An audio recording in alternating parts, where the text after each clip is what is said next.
کراچی میں heavy vehicles کے حادثات پر شہری ہتے سے اکھڑ گئے۔ نارتھ کراچی میں ڈمپر کی ٹکر سے شہری کے زخمی ہونے پر لوگوں نے 5 ڈمپر، 4 ٹینکر اور 1 ٹرک جلا ڈالا۔ پولیس نے ہیوی گاڑیاں جلانے پر 19 افراد کو گرفتار کر کے 5 مقدمات درج کر لیے۔ ادھر سوراب گوٹ کے پاس ڈمپر اور ٹرک ڈرائیورز نے احتجاجاً موٹر وے M9 پر کچرا لاد دیا۔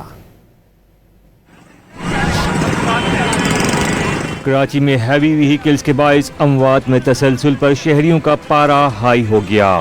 نارتھ کراچی میں گزشتہ رات پاور ہاؤس چورنگی کے قریب ڈمپر کی ٹکر سے موٹر سائیکل سوار شخص زخمی ہو گیا۔ ڈرائیور نے فرار کی کوشش میں ڈمپر موٹر سائیکلوں پر چڑھا دیا، جس سے 2 موٹر سائیکلیں تباہ ہو گئیں، مگر خوش قسمتی سے کوئی جانی نقصان نہیں ہوا، جس کے بعد مشتعل افراد نے پاور ہاؤس چورنگی پر 5 ڈمپر، 4 کے چورنگی اور بابا موڑ کے قریب 4 ٹینکر اور 1 ٹرک جلا دیا۔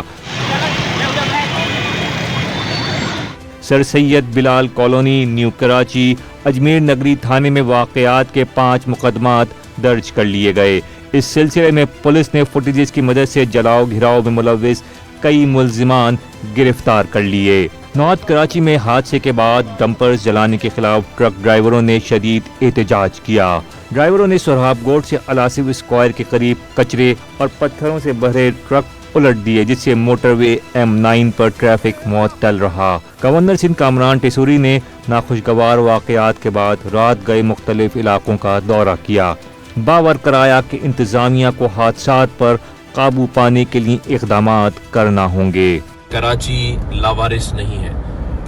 میرے بہن اور بھائی بزرگ اس شہر میں رہنے والے اپنے آپ کو غیر محفوظ نہ سمجھیں۔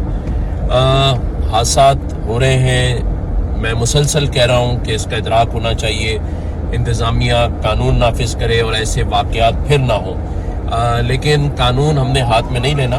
وزیر داخلہ سندھ ضیاء الانجار نے ڈمپر حادثات پر اظہار افسوس کرتے ہوئے کہا کہ ڈمپرز حادثات میں ملوث ڈرائیوروں کو گرفتار کرنے کے واضح احکامات ہیں، لیکن کسی کو بھی ڈمپرز یا ہیوی گاڑیاں جلانے کی اجازت نہیں۔